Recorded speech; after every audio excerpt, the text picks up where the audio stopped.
Guys welcome back to our mini blog. तो এখানে আজকে হবে আলুর চপ। তার জন্য আলু, বাদাম, লঙ্কা, স্বাদ মতো চিনি, নুন আর হচ্ছে শুকনো লঙ্কা দেওয়া হয়েছে। এটা ভালো করে মেখে নেওয়া হয়েছে।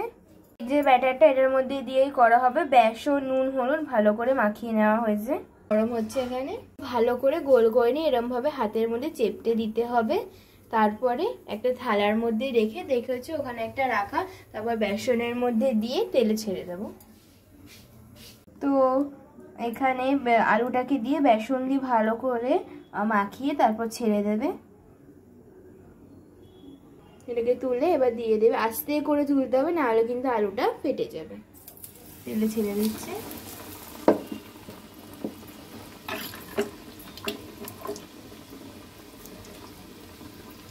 ভালো করে ভেজে তুলে দিচ্ছে একটা একটা করে।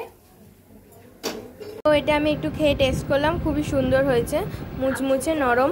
দাদু আর কাকার মুড়ি আর চপ পাঠিয়ে দিচ্ছে বাজারে।